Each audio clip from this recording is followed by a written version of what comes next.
Shintani, our speaker this evening, and I'm not going to say too much, but she was part of a huge protest in Dallas, Texas, about incarceration, and it involved making 1,000, many more than 1,000. thousands and thousands, maybe millions, origami cranes. But I don't want to be a spoiler, so you just go ahead and start. Do you want to come in? I'm sorry. It's okay. Okay, so that's all right. No problem. And yay. Oh, because thank it you. was really an amazing and profound feat. Thank you. So the title of my talk today is Activism Through Symbolism and Shared Trauma, because those are two of the very big parts of the protests that I participated in. And I wanted to give you a little background because the reason why I got involved with the protests is because I called a woman who'd done a film about children of the camps. It's called Children of the Camps. And she was herself a child in the Japanese American incarceration during World War II. And so she said, well, we're organizing a protest and a pilgrimage to Crystal City DOJ camp in Texas, and we're going to also protest at the largest detention center in America, so why don't you just come with us?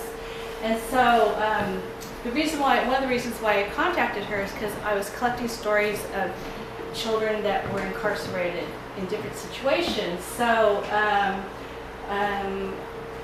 we move my slides up? Yeah. Should I do this one? Yeah. This one. Yeah. So anyway, so some of you have heard about my project. I've been changing the name of it, but I think right now I'm calling it Interrupted Dreams. And this was the first piece I did, which was a drawing of a sleeping girl on a mattress. And I had a show at the Peninsula Museum of Art. And it was a show of different work I had done about the Japanese American incarceration. And I wanted to do a new piece for the show that had to, that's all right, that connected to the Tanforan Assembly Center. So not that many people know, but at the Tanforan Shopping Center, which used to be the Tanforan racetrack, there was 8,000 people that they put into horse stables there for about 8 months. And so I wanted to bring attention to the fact that children were being kept in horse stables. And so I did this piece. And then I started thinking I should broaden this project to include other people. After hearing so much about the asylum seekers, I was like, oh my gosh, this is so current still. What happened 77 years ago is happening again. So, go ahead. So, oops. I think you were doing this sideways. Yeah. Okay, so this is a picture of the detention center I went to, South Texas Family Residential Center. And in 2015, it was run by a private organization called Corrections Corporation of America. And this was where they were keeping women and children that were leaving Central America. So very desolate looking, American flag, dusty buildings. Okay, so then goes to the next slide. So this is Manzanar internment camp from 1943, which is where they kept families of Japanese descent. It looks, pretty much the same. American flag in the middle, dusty, like I said, mountains. And then, these buildings. And so it was just kind of shocking to me that these two incidences have so much in common. So, go forward. Okay, so my project, the reason why I'm telling you about this project is because this is why I went to the protest. So the goals of my project are to bring visibility, education, empathy to different communities of incarcerated children. So these are people that were restrained and unable to safely embrace their heritage. And they're being incarcerated due to racism, economic situations, war, social inequalities, and government incompetence. And so I started collecting stories from these different groups of people that were children or are children now. And so I want the installation to be an acknowledgement of wrongdoing, but also an honoring and healing installation. So there's going to be information on how you can support these groups and what you can do to learn more and help these communities. And in the center of all these 20 cots, I'm going to have an altar where people can leave offerings and stories and different kinds of blessings or thoughts. So the stories that I'm focusing on are stories of children of Japanese descent during World War II, Native American boarding schools, and then also the incarceration of the current asylum seekers.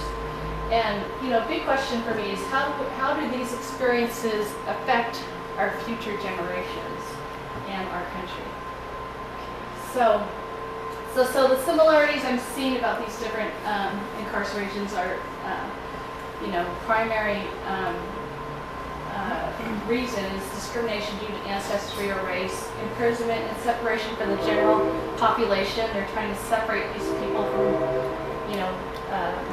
the real Americans. Uprooted and imprisoned for indeterminate amounts of time in inhumane conditions.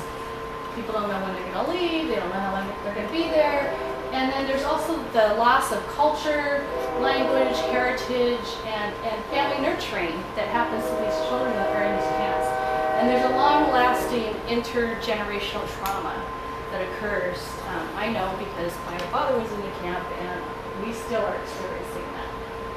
So just to go over a little bit about the different groups I'm focusing on. So Native American boarding schools, these are all these indigenous children that were taken away from their families. This is one school. And then, so this happened in the 1850s and the 60s, and the idea was to kill the Indian, save the man. In other words, we want to get rid of their indigenous culture. And so children were separated from their homes and their communities and their parents and their families, and there's over 350 boarding schools that the federal government established, and people were either voluntarily admitting their children to these camps or they were forced. And they actually had Indian agents that went around looking for children and rounding them up and conducting raids. So there's no system in place that took account for how many kids were actually put into boarding schools, and many people just disappeared. And so it's estimated there's 100,000. So these are people that are helping me gather the stories. Esther Hernandez has been really extremely helpful. Many people know her. She's a local San Francisco artist. Carolyn Kuali, she spoke at our board meeting a few months ago, and she's has a Hawaiian indigenous background as well as mainland indigenous background. And Janine Antone and Carol Wapepa, who's at the International Intertribal Friendship House of Oakland. And I went down and spoke to their group. A lot of elders playing bingo, having lunch, and had a great time. So these are the people right now that I've interviewed for my project. Mariel Antone, who's Lakota, and Ione Bad Plum, who's of the Blackfoot tribe. Susie Silic, who's from Alaska, and Sisquat. She's a woman in Southern California, and her grandmother was Apache. So I'm actually looking for a story of a Ohlone boarding school situation, because Ohlone are local California tribe, and I've been advised that it would be important to get their story because it's a different story than some of the other boarding school stories. Okay, so World War II American concentration camps. These are where the Japanese people of Japanese descent were kept. This is actually Chile Lake, where my father was located for 4 years during his teenage years, along with his family. And the language has been changing from internment camp to incarceration camp to concentration camp. And so now we are claiming Japanese Americans are claiming them as American concentration camps. And according to Webster Dictionary, a concentration camp is a place where large numbers of people, such as prisoners of war, political prisoners, refugees, or members of an ethnic or religious minority are detained or confined under armed guard, which is what they were. So just, I probably most of you know this history. If not, I'll just go through it quickly. 120,000 people of Japanese descent were removed from the West Coast. 2/3 of them were American citizens. Half of the 120,000 were children, and they were imprisoned in 10 incarceration or concentration camps and Department of Justice camps for an average of 4 years. And this was in response to Pearl Harbor. That was attacked by Japan 77 years ago. And though in addition to that happening prior, they had a registry and census records they used to know where the Japanese were, not unlike the Muslim ban that they're talking about now. And Asians were restricted from owning land and becoming citizens if they were not born here. So at that time, the majority of their homes, oops, a little misspell there, businesses and possessions were lost. So when they got out of camp, there wasn't much left. And many of these families did get separated into different camps, and most people did not return to their original homes or their livelihoods. And through assimilation, a lot of people lost their culture and their language. And as I mentioned earlier, the intergenerational trauma of shame and injustice is still prevalent. So these are the people I interviewed for the Japanese children's stories. Mimi Sasaki, Lawrence Matsuda, Ruth Ichinaga, Sadako Kashiwagi, Hiroshi Shimizu, Kiyoshi Kato, and Bob Nakamura. And then, so the last group I'm going to be featuring in my installation are asylum seekers today. And it's hard to see in these pictures, but underneath all those mylar blankets are children sleeping on the ground.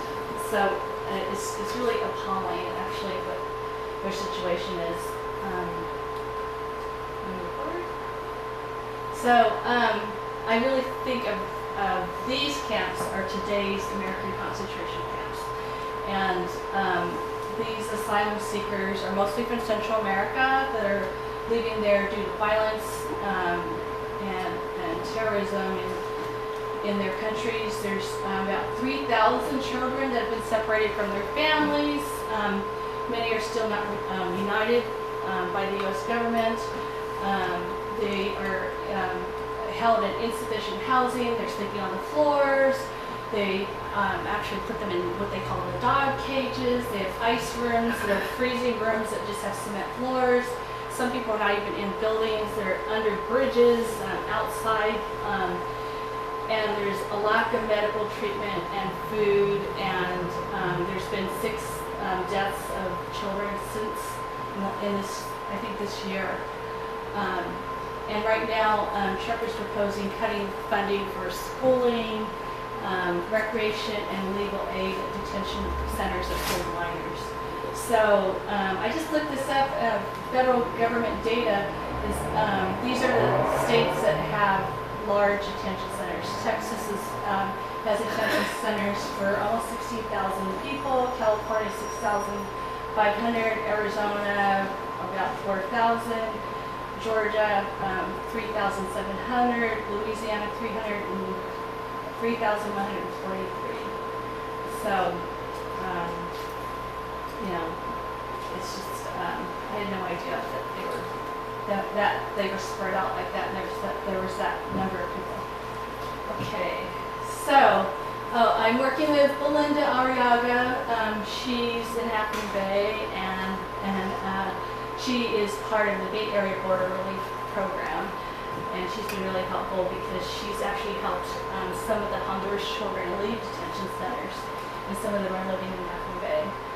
Okay, so now, okay, so you got all that background. So now you know why I was like really wanting to go along the protest, because I felt like I'm doing all this work, but I wanted to put my, I wanted to put my feet where my art making had been, in my head and doing all this research, but I wanted to be there in the place where we would be interacting and protesting. So the first thing we did was we went to the Crystal City Department of Justice camp, and 60 of us went there, including people that were survivors of the camps, and they were there as children. And a lot of them came with their families. There was like 2 uncles and 7 adult kids all came together. Other people, Japanese Americans and descendants from other camps. So we went there to protest the detention centers and to stand in solidarity with the imprisoned families. This particular camp was run by the Department of Justice, and it's a place where families were separated. And the really interesting thing, sad thing is that I don't know if very many people know, but the U.S. government went into Peru and arrested Japanese Peruvians and kidnapped them and brought them back to the U.S. with the intent of using them as prisoner of war exchanges with Japan. So these poor people came from Peru, didn't speak English, didn't speak Japanese, spoke Spanish, and were like totally out of their element in these camps. Yeah. So this is the group that was at the detention, we're at the pilgrimage, and it's quite a large group. Pictures came out really dark, but there was a marker here. Right now there's 2 school, elementary school and high school on the area where the camp used to be. And we had this family of taiko drummers that came and performed for us. And then, so the second part of the trip was the Suru for Solidarity protest. And Suru is the Japanese word for crane.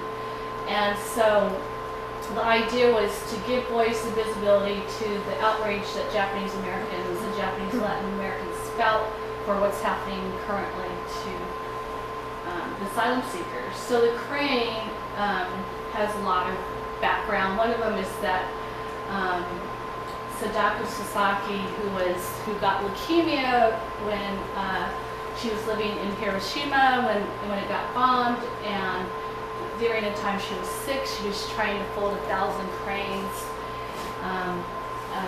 as a hope for her recovery, which unfortunately she didn't recover. But it was something that she did to keep herself busy, and her friends helped her. And then cranes have also represented transformation and beauty and hope and wishes, and a lot of people will fold 1,000 cranes for like a birthday or a wedding or something, or some kind of celebration as a gesture of hope, where people and friends will get together and fold these cranes. So the call was to Japanese American communities to fold 10,000 origami cranes, and so they were folded at temples, churches, libraries, union halls, community centers, schools, and also the prisoners of San Quentin folded quite a few, like 4,000 cranes. So and the project really got opened up to other communities. In fact, I organized a crane folding at the Half Moon Bay Library, and the Half Moon Bay Library was very generous and donated books that were written in Spanish that we were able to provide to some of the kids. So we actually ended up receiving 30,000 cranes. And there were a few people, Priscilla folded some cranes, and I think there was a few other people, NCWCA members, that folded cranes. And so you want to go ahead? So we got 120 150 boxes of cranes all got shipped to Texas. And so we were in this hotel room opening all these boxes and finding all these amazing cranes, all different shapes and sizes and colors, and it was like Christmas, you know, just finding all these cranes. And people had little notes and did some really creative things. So move forward. So here we are. I know there's 60 of us in this room, opening boxes and trying to organize all these cranes and string them. And forward. Here we are trying to organize all the strands of cranes, and we had to transport them to the detention center without getting them all tangled up. So that was quite a feat. So, and then there was sign making. People were making posters. Emiko Omori made this amazing sign with a American flag, and then so now here's pictures of the protest. So Satsuki Ina, who is the organizer, was born at this particular, at the camp at Crystal City, which was 40 miles from where the detention center was, and she was really the organizer for the whole event.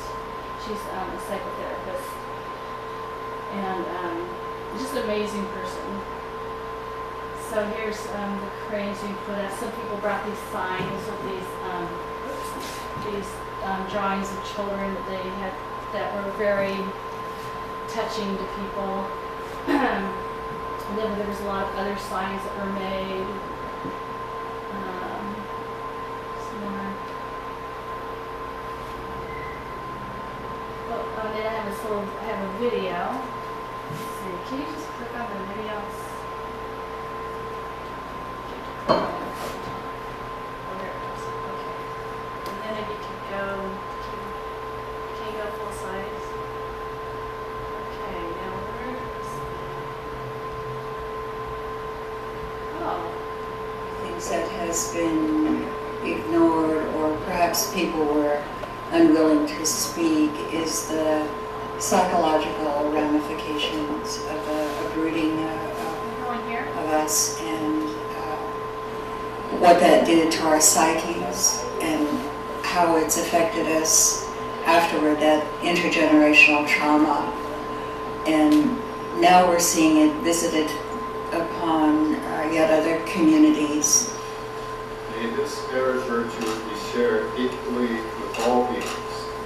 May we all realize the truth of our oneness, and therein realize a realm of serenity and joy.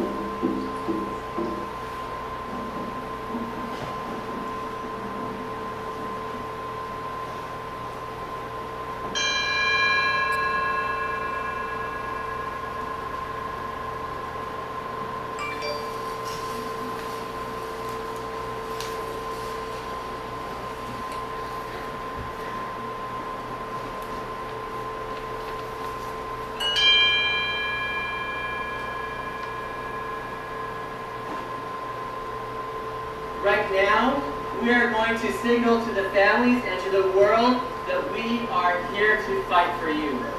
We have not forgotten you. We are fighting for you here, and we are fighting for you back home. And every one of us who is here today, we represent hundreds and thousands of people who are organizing.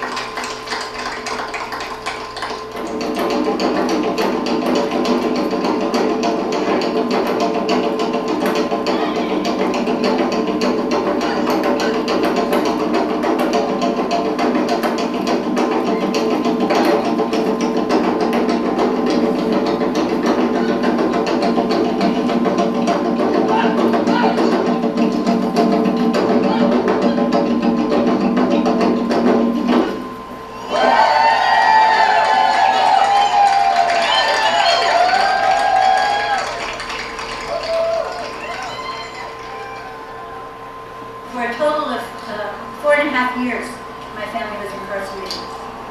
They never committed a crime except to have the face of the enemy.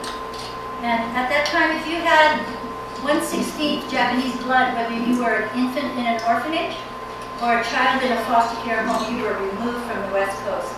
And they actually set up an orphanage in one of the prison camps just for those children. So I'm here today to say thank you for being here today and how important it is for each one of us to tell this story over and over again. My family was kidnapped in Peru. My dad was given 3 days to collect his belongings, which was confiscated anyways before we boarded the ship. The family was stripped of our human rights, civil rights. We were never charged with a crime. We were in prison without due process. We don't want this to happen again. In other words, stop repeating history. The similarities between the facility that's behind us and the one that's just down the road in Crystal City are overwhelming, right? I mean, this is the nation's largest immigration detention center. Just down the road, we have one of the largest state prisons in Texas, and we've come to become a society that relies on incarceration to deal with every issue. If not now, then when? If not us, then who? Thank you for standing in solidarity with our community and joining our voices to push back and say no more concentration camps, no more separating of families, and stop repeating history. Thank you.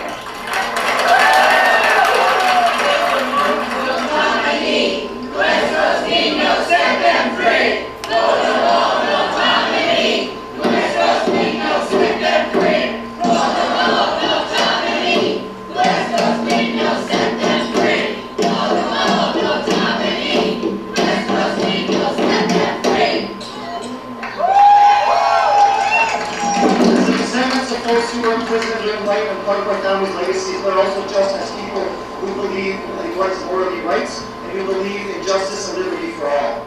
We are here to stand in solidarity with you. We are here to stand in solidarity with you. We will continue to fight. We will continue to fight. As our ancestors have had to fight. As our ancestors have had to fight. We owe it to each other to stand up and fight back. We owe it to each other to stand up and fight back.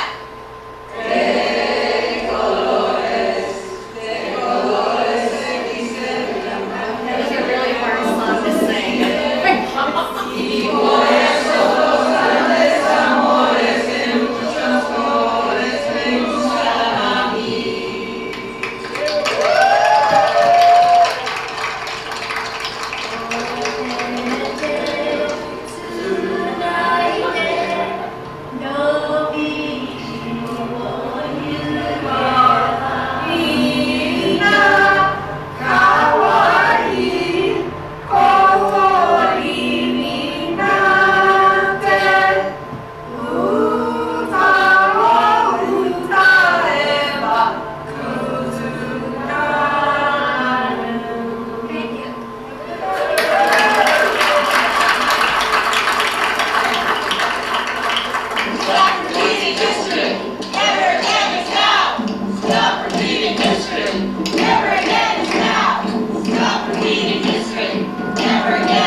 I do deal with deportation defense, so I am constantly getting phone calls, families that are desperate to find their loved ones, families that are not able to go into detention centers, and it really resonates with what happened in the internment camps.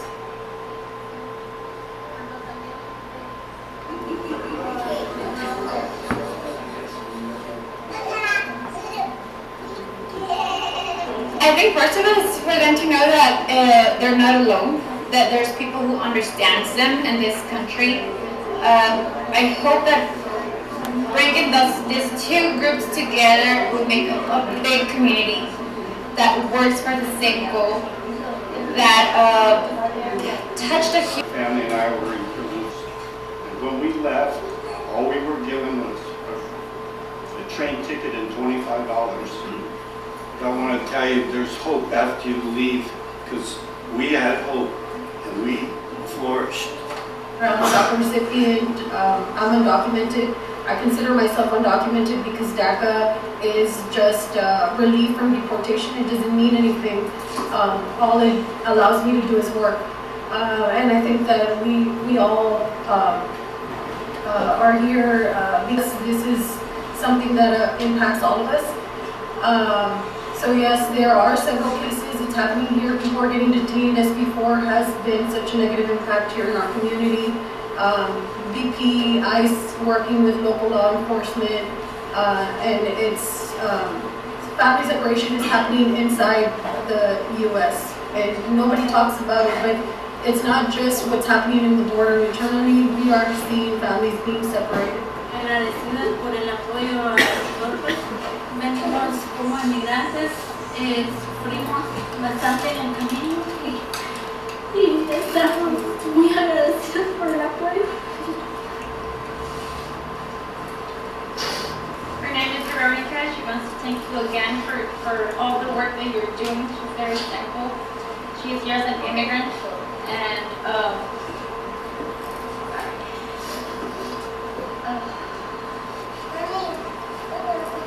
she's very thankful. Thank you for the hard work, and she hopes that you will achieve what everybody's working for.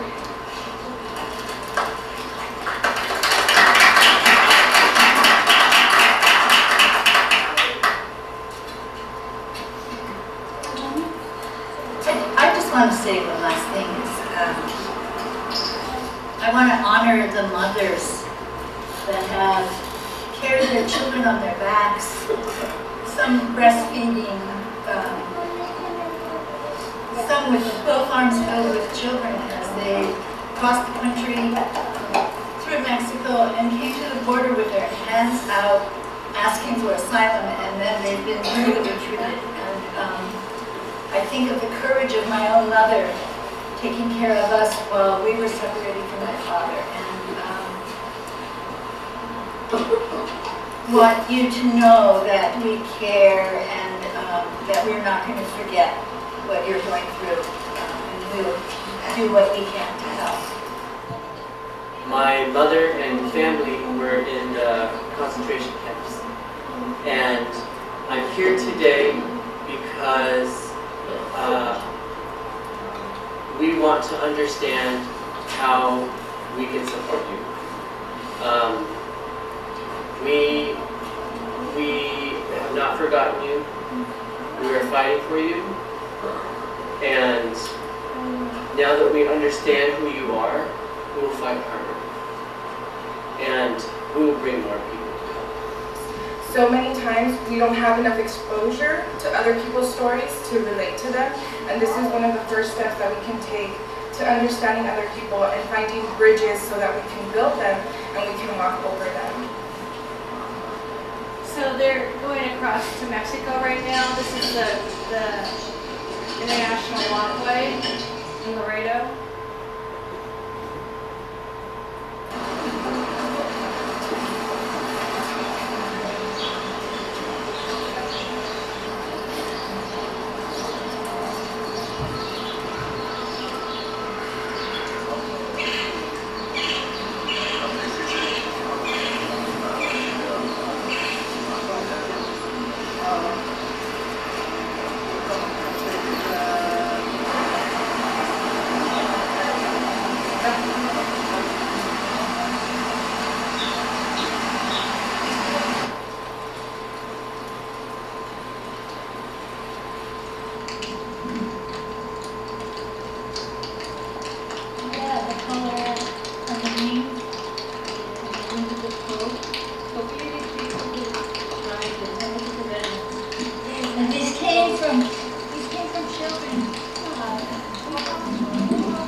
Oh, you can just turn it, you can just close it.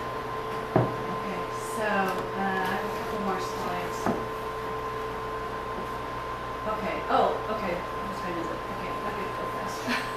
Okay, so a few of us did go to the San Antonio bus station, and that's where they would drop the kids off, the families off after they left the detention center, and they had a sponsor, and they would get a ticket to go to hook up with their sponsors. So we provided, those are the books that came from Half Moon Bay Library, and sometimes the kids had to wait a long time, so people would read books to the kids.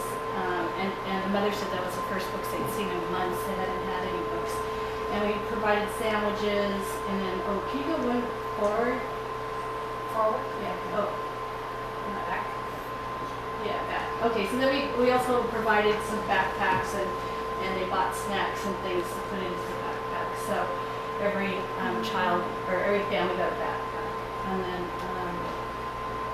okay, so go ahead, go forward. I'm not going to read that because it kind of looked good. Okay, so the next steps, well, first off, I want to say it was, of course, an extremely moving experience to be there and be there on the ground with, what was happening. And when we went to the bus station, we weren't really able to meet with a lot of kids or families because at that moment there weren't a lot of kids a few kids coming through.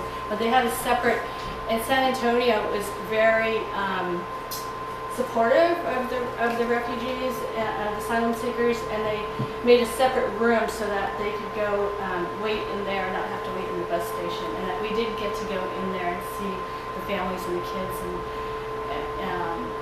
but we weren't allowed to take any pictures or anything. So, but it was kind of, I was talking to my friend Belinda that lives in Half Moon Bay, and I said, I kind of felt hopeful because the kids seemed so energetic, and they had, nice clean clothes on, and they were so excited and happy. And she goes, yeah, but that's not going to last very long because, of course, they just took this long journey. They got out of the detention center. They think, yay, that now they're going to go through the long process of, the court cases, not being able to have a job, not food, being displaced, all these things. And she says that's usually when a lot of the depression sets in because they're in an unknown situation. They don't even know they're going to be able to stay in the United States. So anyway, it's just interesting to see that. So the group actually got a 2019 special recognition by the San Francisco Immigration Rights Commission for the project, and so that was really exciting. And they're planning their next Texas pilgrimage in November. And they're also going to go protest again. And they're organizing another Suru for Solidarity protest. It's going to be in Washington, D.C. in 2020. And they're going to create a unity conference with Japanese Americans and allies. And they're going to, this time they're shooting for 125,000 cranes that they're going to put on the fence of the White House. And those are supposed to represent all the Japanese Americans, Japanese Latin Americans who were incarcerated, and the current prisoners, asylum seeker prisoners. And they're also intending to deliver cranes to the Congress and meet with its members to support and create just immigration policies. So their whole mission is to end detention and separations of families in the United States. And I just remembered this one little story I wanted to tell you is that one of the women, the Japanese Americans that came out, actually is in the camps also, but very young. And she said, I didn't care about cranes. Cranes, big deal. Cranes are like, they're just always something that's, what shall I say? I don't know what to. It's like this symbol of that you're always holding cranes, and there's cranes, and they're sort of become less special because you're just around them all the time. And so she was like, I don't understand what the big deal about the cranes are, but so she made them, and she went to the detention center, and she had her string of cranes, and she said she went to hang it on the fence, and she said it all of a sudden hit her. She heard her mother's voice saying, "Don't get too close to the fence." and then she's hanging that, and she had this memory of being in the camps and her mom telling her, to be careful, because not only, because of the barbed wire, but you could also be shot for being too close to the fence. So all of a sudden she kind of had this response of what the crane symbolized to her and what it meant. So, I think there's, pardon? Would you like me to move ahead? Yes, please. So, as I mentioned, my installation project is going to be at the Triton Museum, and it's going to be November 16th to January 16th. And there's going to be 20 sleeping children, a mixture of the 3 different groups I was focusing on, and gathering stories. And we just received the California State Library Civil Liberties Grant, which is, very difficult to get. So I'm really quite pleased about that, and that we were able to get that grant for our exhibition. I think that's my last. I have one more slide with me. Okay, so here's one way that you can, if you want to donate or be involved in helping these people. Bay Area Border Relief is doing a collection of things. They're taking a truck down to the border, and I have some a few flyers if you want one that says what they want and where you can drop things off. So that's one way you can. That's my last slide. Oh, that was just all that. That was just background. Okay, so that's my presentation. Thank you.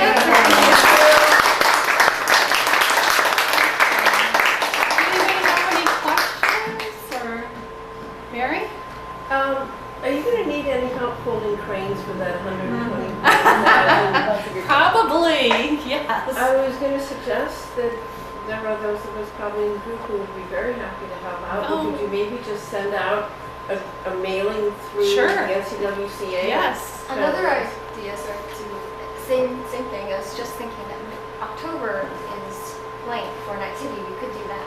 Oh, good idea. That would be How great. many people know how to fold cranes?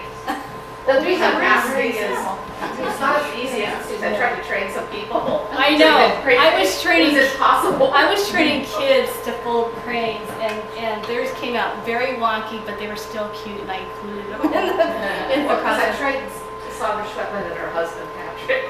They're a little bit something entirely different that I couldn't send. Well, no, I would still send them. It just takes a little while to kind of get the rhythm of it. You can also send out the diagram ahead of time. Yeah. Well, we could do it as a group too. Learning about it. Yes. Yeah, exactly. And so, and actually, I had put out on Facebook. I put out this. I put out a question saying, "Does anyone know where I can get cranes and paper, origami paper at Half Moon Bay?" Because I didn't want to drive over the hill. And so this woman says, "Oh, I have a bunch at home. I'll send it to you." All of a sudden, the next day, I get 2 big boxes of origami paper from Amazon. What? She just donated all these papers. Oh, nice. So I have a lot of paper Good. to make more cranes. Nice paper too. Wow, that's Cool. sweet. I've got tons. Okay, good. I always avoid that. So, does anybody else have any questions? Okay, well, When thank you you. said we got the grant at Triton, who's the we? Well, Triton Museum applied. I got the information about the grant. I sent it to Triton. They filled out the whole thing. But I gave them, a budget and an artist fee for my part of it. And it's covering 2 exhibitions actually. So. Who's the other? What's the other? I can't remember the woman's name. She's a teacher at UC Santa Clara, and she's a photography teacher. So, yeah. So anyway, yeah. Can you talk a little bit about some of the audio interviews you did and how you're going to incorporate that in your show? Because that sounds really compelling to me. Well, some of them I sent out a list of questions and followed up with more questions. Some people I sat down for 2 hours. It took about 2 hours to interview somebody. And I usually went with some questions, and then often they just started talking and talking and talking, and it was very amazing to sit there and have someone just spill out their story to you. And I did that more with the Native American stories, and one woman had a really, very horrible story. And then another woman's story was completely the opposite. So it's very interesting, even with the Japanese American stories, some of them were, I think, so shielded from what was really happening to them as children, and didn't really connect with the angst and what all their parents were going through. The parents tried to shield the children. So they had this beautiful, some of them had this beautiful experience of being with, other Japanese American kids and, playing and, and being in community where their parents were really, stressed out because they couldn't have meals together as a family. They were eating in mess halls, and all the kids were not going to eat with their friends, so the parents were kind of losing touch with being a family. So yeah, the stories were really, really up and down, and there's still Native American boarding schools now, but they're just run in a different way. So that was sort of fascinating to me that they still have these schools. So yeah. So if anybody has any, Heather, is it Heather, right? I have a real question to ask you. Yeah? You don't have to answer it. Okay. On a project like this, you can grow pretty quickly. It sounds like you said, I sat down and some of these interviews for hours. Yeah. It would be really hard to estimate your work to produce something like this. So when you say, I include the artist fees, how on earth did you contain that in a way that makes you sane so that you can live, and you can also do the project you want to do? It's tricky. And I'm not asking what the fee was, I'm saying, how do you even approach it? I kind of tried to figure out about how many hours it would be. Right. But I also based it on fees I've received from other projects. Okay. So, I probably would never, my fee definitely does not include all the hours, especially the interview hours. Right. Yeah. So, and actually the curator wanted to come see me this month, and I was like, can you wait till next month? And she wanted to come to my studio, and I said, I have been interviewing and researching. I have all this documentation, but I haven't got a lot of physical things for you to see yet. I have sketches that I haven't transferred to the fabric yet. And she said, oh, that's okay. I just want to come, see what's going on. So, because a lot, for these projects, a lot of the research takes so much time, and it doesn't show for much. Yeah. So it's just, and that's sort of how I tend to do my work. Is often it's a lot of research before I actually get to producing the quote unquote art. So, sure. So do you know how we're going to stop this? How are we going to stop these detention centers? How are we going to shut them down? I have no idea. I mean, I think that they need more lawyers. They said that they're very short on lawyers that are interviewing the people for asylum. Mm-hmm. And that I was listening to this article or this radio station where they were saying that they have a quota of how many people they're supposed to see every day, and a lot of times there's no way they can really fully, interview people. And also that the minors, they're not required to give minors lawyers.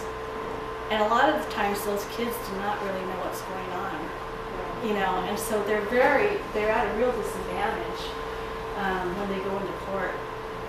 But this is also really strategic, the dehumanization of a group of people, where the rights are taken away slowly. First they put them together in a community or a ghetto, and then they take away your ability to buy, have a business or own land, and it's deep. And then they take away your ability to have an education, which is what happened to the Rohingya, that were formerly a wealthy trading community, and now they're uneducated and in squalor camps in Bangladesh and similar things in Eastern Europe.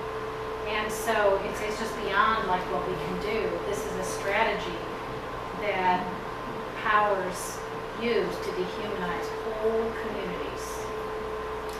And you can never have enough, I mean, I hope we have enough lawyers to take care of it, but we really need more young people, getting into the law and changing the law, and being on the right side of the law. Also, I think there needs to be more aid in the Central American countries in which these people are coming. Right, and to create a more civil society there than what's happening, because that's part of the issue with people leaving their countries. Yes. People don't usually want to leave their own countries unless something is really wrong there.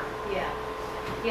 And I heard that they're actually sending people down there, I don't know, the INS people or whatever, to work for the Central American countries. I don't know whether they're doing something terrible because it's Trump. But at least they're going to the country where, a lot of the issues are there, endemic, and those need to be addressed so that the countries aren't so harmful. That's true. Well, and unfortunately, the U.S. made a lot of those situations happen back in the day. But that's, I think, what they need to focus on. Because I don't think you could ever have enough lawyers and aid workers and everything. That's not really addressing why they're coming there. It's not the root problem. I think that if they went and helped people in their own original countries, that would be the ideal situation. So anyway, I don't know. I don't have a lot of answers. Could you send me a file of this, or I'll send it to you? Because actually, if there's information I'd like you to send to everyone, including we want to have the digital just send file. it in an email, including the email, which I haven't sent out yet, for Artwork Archive, if people still want to follow up on that offer to have this sample. Okay, well, thank you very much. Yes,